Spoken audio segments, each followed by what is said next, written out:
Olá, você acompanha a partir de agora na edição de hoje do Nazaré Notícias. Quase 40% da população adulta brasileira está inadimplente. Os empréstimos consignados se mantêm em alta. Venda de consórcios teve alta de 7% nos primeiros meses deste ano. Conheça os processos de criação do cartaz do Círio deste ano. E na entrevista de hoje vamos falar sobre consórcios. Hoje é quarta-feira, 30 de agosto, e o Nazaré Notícias já está no ar.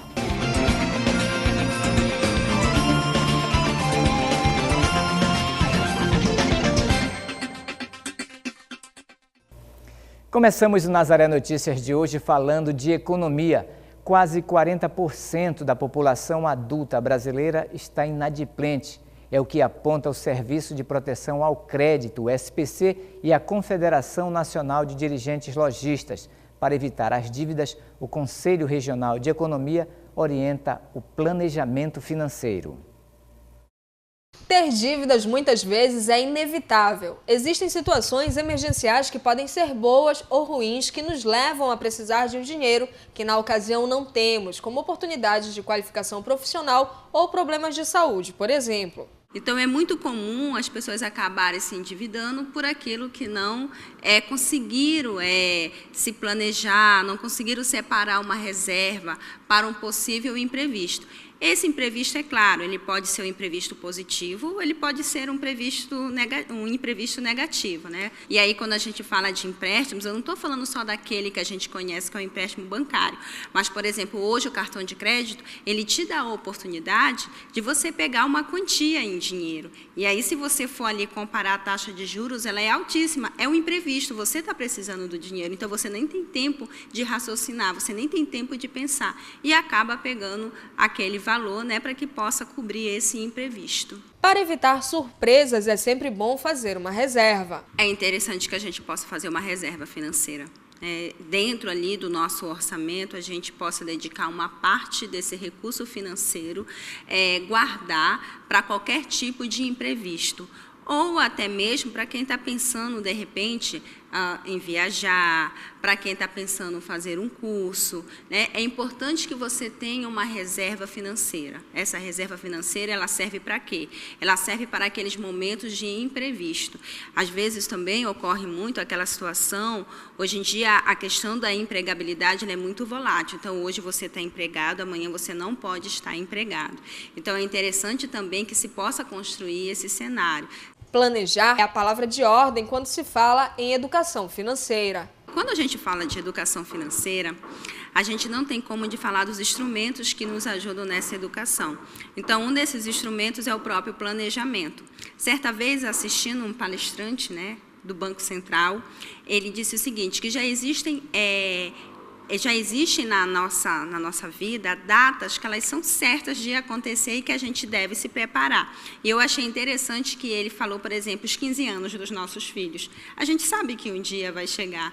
Então, se a gente começar antecipadamente a se planejar, a fazer uma reserva, né, para que quando chegue essa data, ou faça uma festa, ou dê um presente, né, então já vai acontecer. Então, aí a gente poderia colocar dentro do planejamento, sim, antecipar algumas datas. O planejamento financeiro surgiu na vida de Bárbara depois que ela voltou da sua primeira viagem completamente endividada. A minha primeira viagem foi para Fortaleza. Aí, na época, foi 2014. Só que nós fomos, porque eu viajei com meu namorado, e nós fomos, só que nós voltamos cheio de dívida, e foi uma coisa que ficou assim, uma bola de neve. A gente foi e voltou, e a gente já foi naquelas feirinhas, fizemos compras, então a gente gastou muito, mais do que a gente podia. Aí, continuamos, ficamos pagando, aí quando foi depois, nós fomos para Carolina, no Maranhão, aí a gente já começou a programar. Na verdade, depois que a gente veio, pagou as contas de Fortaleza, nós começamos a programar outra viagem. Para onde a gente vai? Bora começar a guardar. E começamos a fazer uma caixinha, guardar o dinheiro. Aí fomos para Carolina já com o dinheiro da caixinha. A caixinha deu tão certo para as viagens que Bárbara resolveu fazer economia para outras coisas, como a formatura, por exemplo. Trabalho, mas eu também faço estágio. E o dinheiro do meu estágio, da bolsa, eu guardo todo para minha formatura. Aí que vai ser ano que vem, 2018, aí eu já tenho um ano mais ou menos assim, que é o tempo do estágio, que eu estou guardando. Aí já é uma ajuda. Se não pagar tudo, pelo menos já é uma grande ajuda. Não, já paguei tudo. Já paguei. As tentações aparecem para gastar o dinheiro economizado, mas Bárbara mantém o foco. Planejar e manter, tanto que eu levo isso como se fosse uma dívida. Todo mês, separo o dinheiro da caixinha, aí meu namorado demora a pagar, bora, paga, eu brigo, porque é um dinheiro que eu tenho assim, que não é pra mim, eu já pego o dinheiro e já não gasto, já é o dinheiro como se fosse uma compra mesmo, uma conta. Tem muita tentação, mas é isso. E mesmo em tempo de crise que atinge a maioria dos consumidores no país e o endividamento, 4 em cada 10 brasileiros compram por impulso. É o que aponta o Serviço de Proteção ao Crédito e a Confederação dos Dirigentes Lojistas. O levantamento também indicou que entre os itens favoritos dos impulsíveis estão roupas, calçados e acessórios. A pesquisa foi realizada com 601 consumidores de todas as regiões do Brasil, com idade igual ou maior a 18 anos e de diversas classes sociais. Entre os itens que mais instigam a compra por impulso, segundo a pesquisa, estão roupas, calçados e acessórios, perfumes e cosméticos e o consumo de bebidas e smartphones. Já entre as modalidades de compra que mais são realizadas por impulso, segundo os entrevistados, estão as virtuais, seguida dos supermercados e as lojas de departamento. O levantamento indicou que o método de pagamento preferido por 68% dos impulsivos é o dinheiro, seguido do cartão de crédito e débito. E muitos recorrem a empréstimos para dar conta das obrigações. Enquanto o mercado de crédito continua a encolher no Brasil e o estoque de financiamentos registra a retração de 1,6% nos últimos 12 meses. Os empréstimos consignados se mantêm em alta conforme dados divulgados ontem pelo Banco Central. O estoque dessa modalidade cresceu 14,8% nos últimos 12 meses. Denizete é atriz e microempresária. O negócio começou com produção de ovos de Páscoa e foi crescendo. Hoje, ela produz bombons do Pará e comprou pula-pula, máquina de algodão doce e de crepe para alugar para festas ou mesmo fazer uma vendinha de final de semana. A ideia ela sempre teve, mas faltava capital. Foi então que surgiram os empréstimos. Eu sempre recorro para fazer investimento na minha empresa. E eu acho que facilita, ajuda bastante, né? Porque às vezes a gente tem algo para investir, tem um objetivo e não tem o dinheiro no momento. E como eu sempre faço investimentos, eu tenho retorno rápido. Então eu consigo pagar tranquilo. Porque eu queria começar a minha empresa e eu não tinha um capital. E foi uma luz assim que eu vi que iria me ajudar bastante. Ao contrário de muita gente, Denizete não se endividou, pois investiu o dinheiro e conseguiu quitar os empréstimos sem precisar entrar no vermelho. Eu só faço um empréstimo para eu triplicar o dinheiro, então eu consigo pagar tranquilamente. Para este economista, fazer um empréstimo consignado para abrir o próprio negócio é um bom investimento. A pessoa quer abrir um negócio, se quer abrir um negócio, você pode ver quais são as linhas que tem, sem dúvida alguma. O crédito consignado é o melhor, mas quando você abre um negócio, sem dúvida alguma, você tem que ter clareza e se você domina essa atividade, porque o ideal é que você pague realmente o empréstimo que você fez e, sem dúvida alguma, comece a ter uma empresa com uma sobrevivência de longo prazo. Outra opção é usar o consignado para dívidas, uma vez que é mais vantajoso que outras linhas de crédito. Quando você realmente entrou numa bola de neve, o caso, por exemplo, o cara está endividado no cheque, no cartão de crédito, com uma taxa de juros altíssima. Aí você vai trocar uma dívida cara por uma dívida barata. O que é que você faz? Você faz o consignado, paga essa dívida que tem no cartão de crédito, que são juros estratosféricos, e fica com uma dívida no consignado. Ou seja, você realmente melhora o seu perfil da sua dívida. E depois de falar da economia no Brasil, vamos falar de meio ambiente. Um estudo identificou 4 rios do Amapá com elevado nível de mercúrio.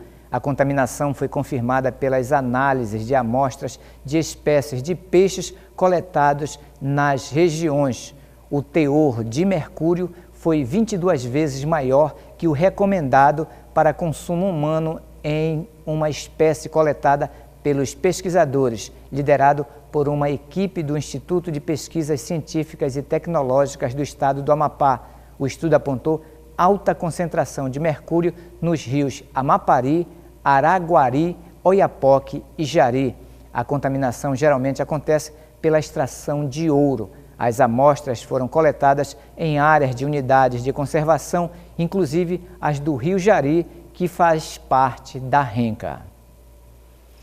E agora vamos falar de contas públicas. As contas do governo federal tiveram um rombo de 20 bilhões de reais no mês de julho. No acumulado do ano, o déficit nas contas do governo somam 76,27 bilhões, segundo o Tesouro Nacional. O número é o pior em 21 anos. O déficit primário significa que as despesas do governo federal no mês passado foram maiores do que as receitas com impostos e contribuições. No mês de julho, o resultado ficou negativo em mais de 20 bilhões de reais, contra um déficit de 19 bilhões em julho do ano passado. De acordo com o Tesouro Nacional, este rombo foi o pior para meses de julho desde o início da série histórica, em 1997. Ou seja, é o pior registrado em 21 anos. Já no acumulado de janeiro a julho, as contas do governo registram um rombo de mais de 76 bilhões de reais. Segundo o Tesouro Nacional, também é o pior resultado para este período em mais de 2 décadas. De acordo com o governo federal, os resultados são reflexo de uma fraca arrecadação e da dificuldade para cortar gastos, pois as despesas obrigatórias consomem cerca de 90% do orçamento. E agora vamos falar sobre a população brasileira. O Brasil tem 207.660.929 habitantes, segundo a estimativa do Instituto Brasileiro de Geografia e Estatística, divulgada hoje no Diário Oficial da União. Em 2016, a população do país era estimada em pouco mais de 206 milhões de habitantes. O crescimento de 2016 para 2017 foi de 0,77%. São Paulo é o estado mais populoso do Brasil, com 45.094.866 habitantes, seguido de Minas Gerais, com 21.119.536, e do Rio de Janeiro, com 16.718.956 habitantes. O estado com a menor população é Roraima, que tem 522.636 habitantes. Aqui no Pará, a população é de 8.366.628 habitantes.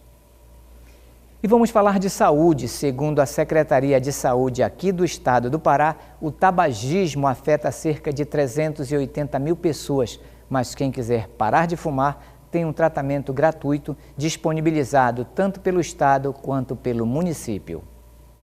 A CESPA estima que existem mais de 380 mil fumantes no Pará.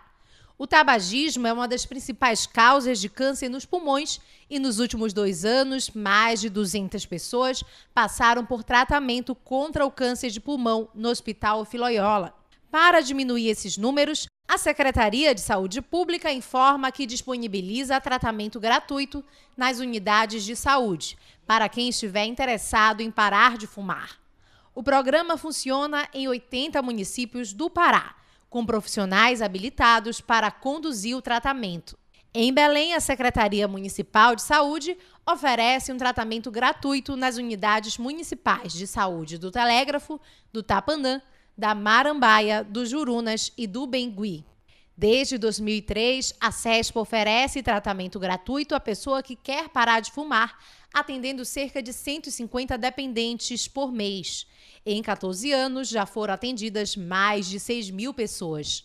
A Secretaria Estadual de Saúde mantém o centro de referência em abordagem e tratamento ao fumante, disponível para a população, no térreo da unidade de referência especializada na Avenida Presidente Vargas. A Caixa Econômica Federal já realizou o pagamento do lucro do Fundo de Garantia do Tempo de Serviço, o FGTS, para 88 milhões de brasileiros. O prazo final para depósito nas contas era até o dia 31 de agosto, mas foi antecipado. Cerca de 88 milhões de trabalhadores tinham direito à divisão dos lucros do FGTS, o que significa que cada um recebeu, em média, cerca de R$ 29. Mas o valor varia de acordo com a quantia que o trabalhador possuía em conta. O trabalhador pode consultar o valor depositado através do site da Caixa ou pelo serviço de atendimento ao cliente, no número 0800 726 2017. E você pode participar da produção aqui do Nazaré Notícias. É só enviar para nós sugestões de entrevistas ou de reportagens para o nosso WhatsApp. O número é o 988023444. Aí você informa o seu nome e a sua cidade.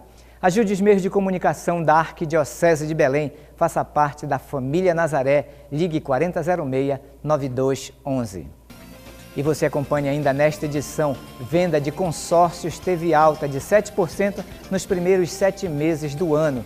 Conheça o processo de criação do Cartaz do Círio 2017. Voltamos com o Nazaré Notícias e agora vamos falar sobre consórcios. Dados da Associação Brasileira de Administradora de Consórcios mostrou que, no mês passado, o setor apresentou crescimento de mais de 7% nos primeiros meses deste ano. O volume de negócios atingiu 36,3 bilhões de reais, que representam um acréscimo de 24,7% em relação aos 29,100 bilhões de reais negociados no ano anterior. Nada mais é do que um grupo de pessoas que se reúne e tem em comum a compra de um bem, né? É feito o pagamento mensalmente, cada um pagando a sua parcela. Todo mês nós temos uma assembleia que, dentro desse grupo que é formado, existe uma assembleia que tem um sorteio e tem lances mensais. Então, cada mês a gente faz essa assembleia e faz a entrega dos bens mensalmente, né? Através do sorteio, que é feito pela Loteria Federal, e também nos lances que são feitos de acordo com o saldo do grupo. No nosso mix de produto, cartas de crédito para moto, para automóvel e para imóvel. Todas elas nós temos a possibilidade do cliente entrar, aderir, pagando a primeira parcela, né? Assina o contrato, normalmente ele vai ficar pagando a parcela mensalmente. E todos os meses nós realizamos a assembleia, que é a assembleia de contemplação. Você paga apenas uma taxa de administração. É um valor fixo que é diluído nas parcelas do plano que a pessoa escolheu, ou em 60, e nós temos o prazo até 80 meses para veículo. E para imóvel nós temos até 180 meses para o cliente pagar. Essa administradora, que tem representatividade em toda a região norte, tem uma média mensal de vendas de 10 milhões de reais. Do ano passado para cá, chegou a crescer 30%. No segmento de consórcio, graças a Deus, nós não tivemos crise nenhuma, muito pelo contrário. Nós tivemos incremento nas vendas mensalmente e anualmente. O mercado teve um problema, né, financeiro e econômico aí, e quando isso acontece, as taxas de juros tendem a aumentar, e no consórcio, como não tem juros, aí a procura fica maior, porque as pessoas não deixam de comprar. Elas procuram sim uma modalidade mais inteligente e mais econômica para adquirir um bem. Entre as vendas mais procuradas estão consórcios de carros e imóveis. Apesar de que a casa própria é uma deficiência nacional, mas junto com o automóvel vem o imóvel também, que a procura tem aumentado bastante, e depois a motocicleta.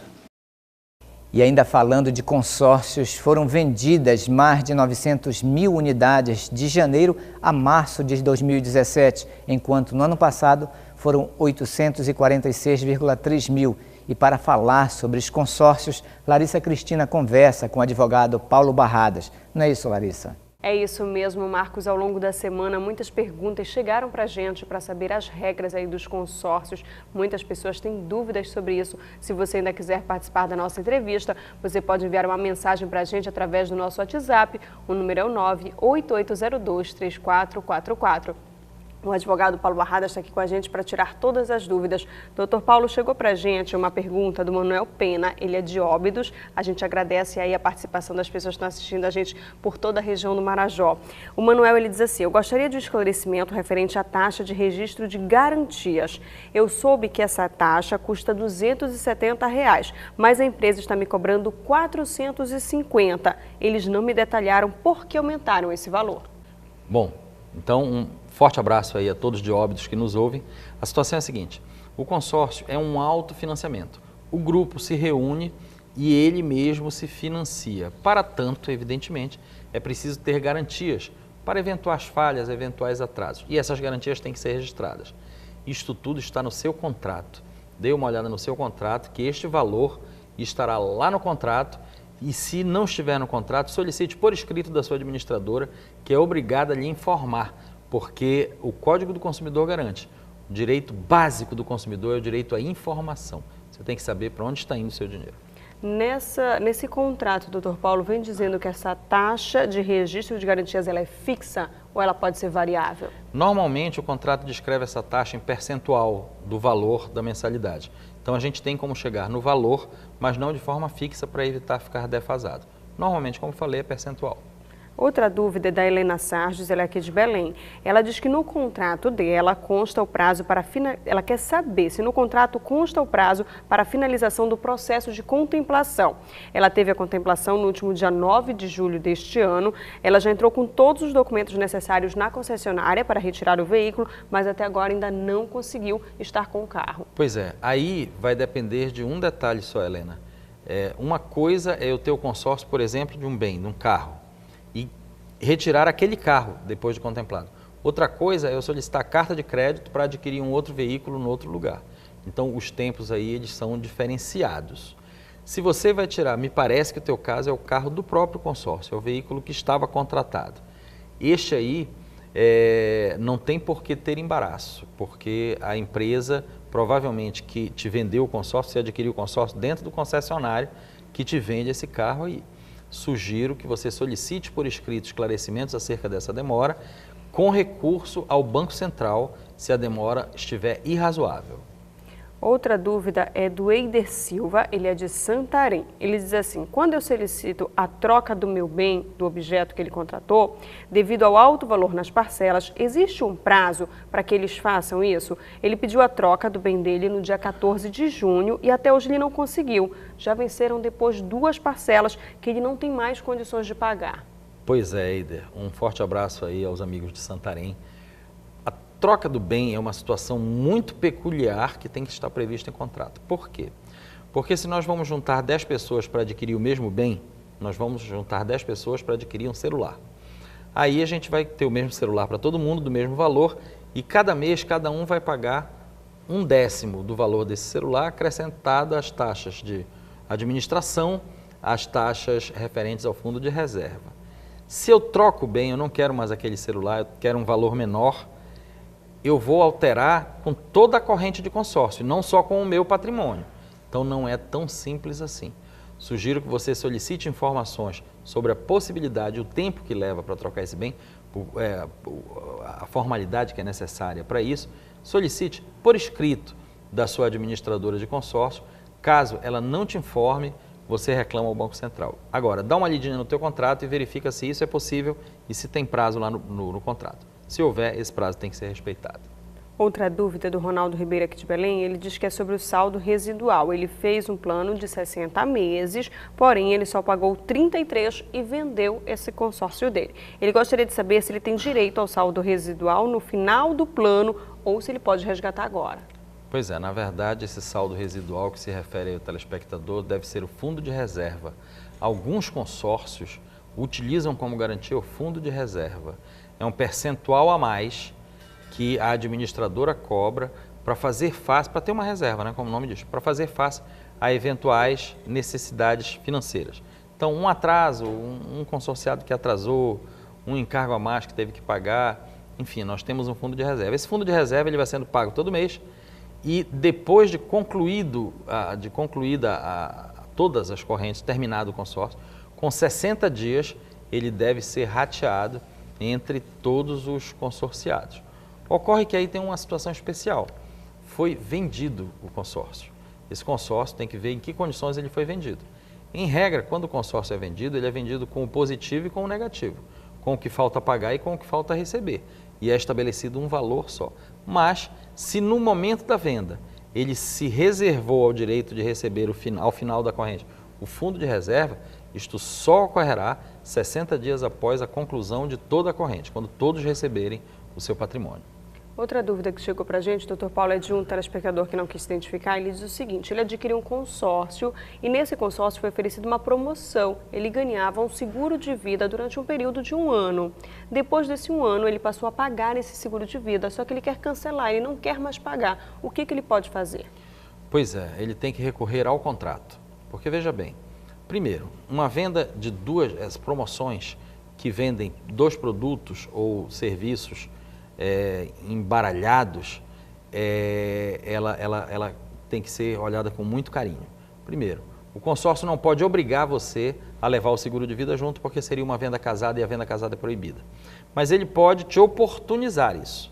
E me parece que foi oportunizado ao consumidor ter o consórcio e ganhar um seguro de vida, que ele está isento de pagamento no primeiro ano, mas que ele se obriga a pagar o segundo ano, para poder fazer jus a esse primeiro ano. Se for isso, ele tem uma fidelidade a cumprir e ele só pode se desligar deste seguro de vida se ele pagar o valor estipulado em contrato para a quebra desse contrato. Até porque ele já teve o bônus, quando ele ganhou a proteção do seguro de vida ao longo de todo o ano sem pagar absolutamente nada.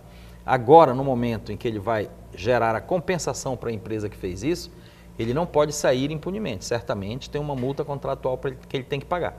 Ele tem que verificar o contrato do seguro, que lá no contrato do seguro, certamente todas as situações são esclarecidas. Para a gente finalizar, doutor Paulo, vamos só esclarecer como é que o consumidor ele pode verificar se um consórcio ele é confiável. O consumidor que pretende adquirir um consórcio, o consórcio, ele é, como eu falei, um autofinanciamento. Ele é um excelente negócio, dependendo da condição do consumidor. Se o consumidor precisa do bem ou serviço agora, é melhor ele financiar, porque ele já vai obter agora o bem ou serviço, mas ele vai pagar juro para o banco ou para a financeira.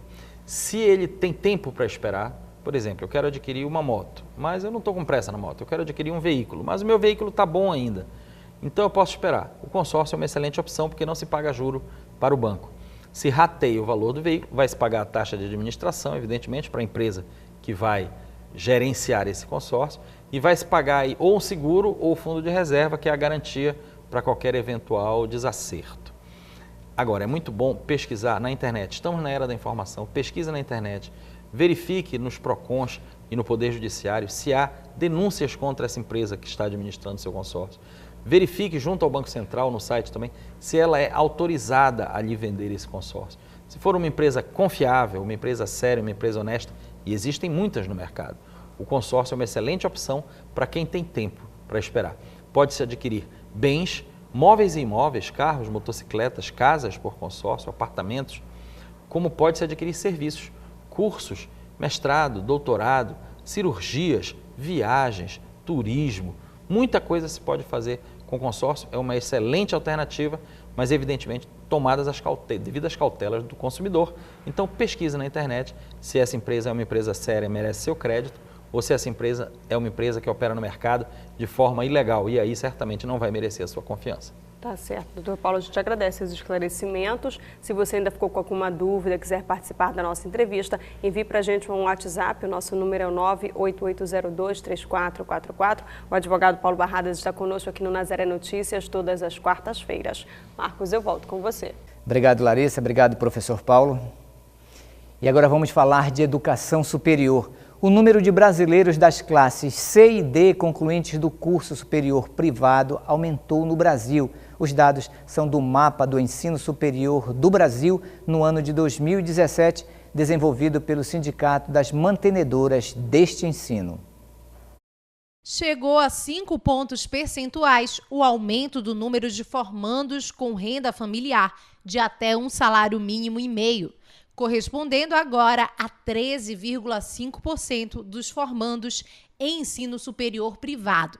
Já aqueles com renda entre 1,5 salário a 3 salários já representam a maior parcela dos concluintes de ensino superior, equivalendo a 26,8% do total. De acordo com o Sindicato das Mantenedoras de Ensino Superior, órgão responsável pela pesquisa, este aumento está ligado à existência de programas sociais, como o FIES e o ProUni, e também a uma ascendência econômica da classe C nos últimos anos. O mapa também mostra que o número total de concluintes de cursos presenciais no Brasil aumentou em 9,3% de 2014 a 2015, enquanto o número total de concluintes nos cursos à distância cresceu 23% neste mesmo período. O estudo revela ainda que o curso de Direito está entre os mais procurados por todas as faixas etárias. Na faixa que vai até os 24 anos, ele aparece ao lado das graduações em Administração e Engenharia Civil. Na faixa etária de 25 a 44 anos, Direito e Administração continuam no topo, acrescentando também o curso de Enfermagem. Já entre os que estão acima dos 45 anos, os preferidos foram Direito, Pedagogia e Psicologia. Os dados referem-se apenas aos cursos presenciais em instituições privadas. Nestes, os jovens entre 19 a 24 anos são maioria, representando 52,3% dos estudantes. O mesmo ocorre nas universidades públicas, em que essa faixa etária equivale a 57,8%. E vamos voltar a falar sobre meio ambiente. Após a divulgação do novo decreto sobre a extinção da Reserva Nacional do Cobre e Associados, a RENCA, pelo governo, o Ministério Público Federal do Amapá voltou a pedir a suspensão da decisão nesta terça-feira. Além disso, o órgão reforça que não haja qualquer tipo de liberação da área para mineração. O documento desta terça-feira, de acordo com o MPF do Amapá, é um complemento da ação divulgada na última segunda-feira contra o novo decreto. A Justiça Federal recebeu mais argumentos do Ministério Público contra a extinção da reserva e, de acordo com o texto, essa reserva está sob risco ambiental. O órgão chama a atenção para 58 pedidos de exploração minerária. O MPF do Amapá diz que o ato é inconstitucional e que o novo decreto não apresenta uma real modificação em relação ao primeiro. Chama a atenção também para o fato de a criação do Comitê de Acompanhamento de Áreas Ambientais não mencionar os indígenas e as comunidades agroextrativistas e ribeirinhos que vivem na região. E agora você acompanha a previsão do tempo para esta quinta-feira em alguns municípios da Amazônia.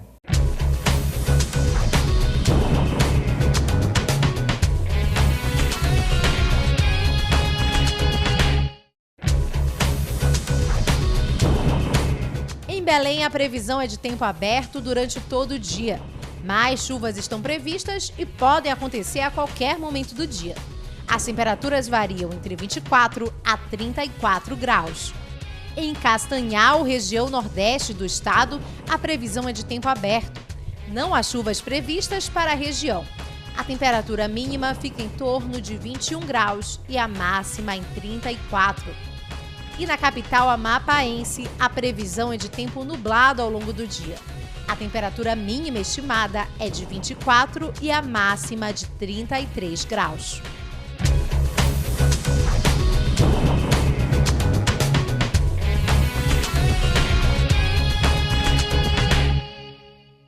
Pela primeira vez acontece o colóquio de Cinema, Cultura e Desenvolvimento Sustentável na Amazônia, com painéis, mesas redondas, exibição de curtas e roda de conversas com diretores. A repórter Caroline Guimarães tem mais detalhes.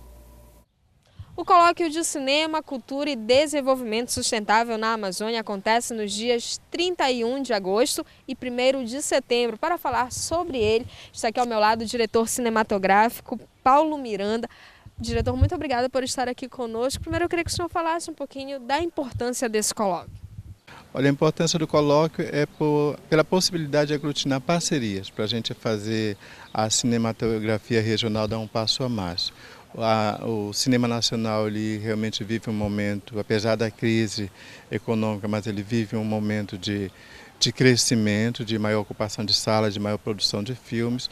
Então a gente também tem que se pensar qual o papel da Amazônia, qual o papel dos produtores da Amazônia nesse contexto. O colóquio ele quer refletir, quer discutir isso. Agora sim, o público-alvo, digamos assim, são os estudantes, mas todos os profissionais de diversas áreas podem também se envolver, até porque é importante que haja essa discussão. Sim, o colóquio ele acontece agora na UEPA, né? No campus 5 da UEPA, no Centro de Ciências Naturais e Tecnologias. Lá nós vamos ter muitos estudantes participando, a academia participando, mas eu devo ressaltar que o convite realmente é para a sociedade como um todo, todas as áreas, educadores, professores, pesquisadores diversos, jornalistas, médicos, enfim. A sociedade toda é convidada a sentar lá conosco e refletir junto que cinema interessa ser feito na Amazônia hoje. Muito bem, o colóquio acontece em 3 etapas. A primeira etapa é agora, nesses dias 31 de agosto e 1º de setembro, mas outras 2 etapas ainda devem acontecer. Isso, o colóquio ele realmente é um processo de 3 momentos. Agora, 31 de agosto e 1º de setembro, nós estaremos na UEPA. Nos dias 24, 25 e 27 de outubro, nós estaremos na UFPA, na segunda etapa do colóquio. E a etapa final será em Portel, no Marajó, nos dias 9, 10 e 11 de novembro. Então convide o público de casa, quem quiser participar, como faz? É muito simples, né? Não há taxa de inscrição, então você pode procurar a gente aí pelas redes sociais, basta digitar na internet, qualquer rede, Colóquio de Cinema da Amazônia, vai aparecer e você preenche a ficha lá e está escrito. Quem não conseguir se inscrever pela internet também não tem problema, é comparecer lá no local, ou seja, dia 31 às 16 horas, faz a inscrição lá na hora, tá? Muito obrigada, Paula. Então é isso, é de extrema importância discutir cultura e principalmente desenvolvimento sustentável na Amazônia. Então participe. Caroline Guimarães para o Nazaré Notícias. Já estamos nos aproximando do Círio 2017 e aqui em Belém são esperados cerca de 78 mil visitantes, mas a baixa procura por hospedagens preocupa os donos de hotéis. Há pouco mais de um mês para o Círio de Nazaré, o Sindicato dos Hotéis, Restaurantes, Bares e Similares do Estado informa que apenas 45% dos leitos em Belém estão reservados para o segundo fim de semana em outubro. Os dados levantados pela entidade sindical também mostram que os turistas devem permanecer hospedados uma média de 3 a 4 dias na capital paraense. Apesar da baixa procura, o sindicato espera que a confirmação de reservas aumente a partir da segunda quinzena de setembro, seguindo o exemplo do que ocorreu no ano passado. De acordo com o órgão, as hospedagens mais procuradas são aquelas próximas aos trajetos de grandes procissões e as que oferecem pacotes especiais, como passagens de barco para a Romaria Fluvial. Segundo a Secretaria Estadual de Turismo, são esperados para o Círio 2017 cerca de 78 mil turistas. A estimativa apresenta uma queda de 3% em relação ao número de turistas que estiveram em Belém por ocasião da festa no ano passado. Na nossa última reportagem de hoje, vamos falar de um dos ícones mais antigos e representativos do Círio de Nazaré, que é o cartaz, símbolo de proteção e da presença de Nossa Senhora de Nazaré nos lares que o acolhe. Conheça como foi o processo de criação desta peça publicitária. Ele é um sinal de que o Círio está chegando. O cartaz oficial da festividade traz o tema e a proposta que o Círio quer despertar em cada ano. É forte a correlação entre a estrela solitária da bandeira paraense com a estrela de Belém, a Virgem de Nazaré, a padroeira dos paraenses, e com o próprio tema do Círio deste ano, Maria, estrela da evangelização. Afinal, vale lembrar que o Círio nasceu e cresceu no Pará. Pará e Círio são 2 poderosos símbolos que se entrelaçam. Há 26 anos, esta agência de comunicação é a responsável por produzir os cartazes. Ao todo, umas 5 pessoas trabalham na criação da peça. E é daqui, dessa sala, que sai o ícone do Círio que irá enfeitar os lares dos devotos de Nossa Senhora. A gente está tratando de um dos símbolos mais grandiosos, mais fantásticos do Círio, que é o grande ícone, ao meu ver, do nosso Estado. E é uma responsabilidade gigantesca também. Ao mesmo tempo que é uma satisfação gigantesca, é uma responsabilidade gigantesca. A gente tem feito isso com muita responsabilidade, com muita vontade, com muito carinho e, acima de tudo, com muita fé. Neste ano, o símbolo traz pela primeira vez uma homenagem à bandeira do Pará. A escolha foi uma forma de dialogar com o tema Maria, a estrela da evangelização. Então nós queremos tomar posse com alegria da nossa vocação. Nós temos um tesouro que ninguém pode tirar-nos, a vida cristã, a devoção mariana. Todas as vezes que olharmos para esse cartaz, eu quero convidar aqui o Pará e a nossa Arquidiocese de Belém, descubra sua vocação, ser o sinal que aponta para Jesus. Da mesma maneira como Nossa Senhora, estrela da evangelização, sempre conduz ao seu Filho. Foram produzidos mais de 800 mil cartazes. Para chegar até essa distribuição, muitas são as etapas. A gente recebe a foto, recebe o tema e aí começa a concepção do cartaz. De layout, de detalhes, de tratamento de imagem. Tudo isso gira em torno, obviamente, do briefing que nos é passado, que é o tema do Círio. Nesse caso, nós sempre apresentamos à diretoria, ao corpo diretor lá da Basílica, geralmente de 3 a 4 a 5 opções, seguindo, obviamente, o tema que nos é passado. O cartaz é escolhido pela diretoria do Círio e por Dom Alberto Taveira, arcebispo metropolitano de Belém. Depois de escolhido, ele imediatamente é finalizado, é a última parte do nosso processo, a finalização, que são pequenos detalhes da imagem, de cores, enfim, de efeitos, para poder gerar o cartaz final. A gente repassa as gráficas e mais um ícone do Círio sendo produzido e impresso. E essas foram as notícias de hoje. Para dar sugestões de entrevistas ou de reportagens, você pode enviar para o nosso WhatsApp, o número 988023444. Mas se você quiser rever nossos vídeos, acesse o portal Nazaré, www.fundacionazaré.com.br ou acesse a nossa página no Facebook. Ajude os meios de comunicação da Arquidiocese de Belém, faça parte da família Nazaré, ligue 4006-9211. O Nazaré Notícias fica por aqui, nos encontraremos amanhã na próxima edição. Até lá!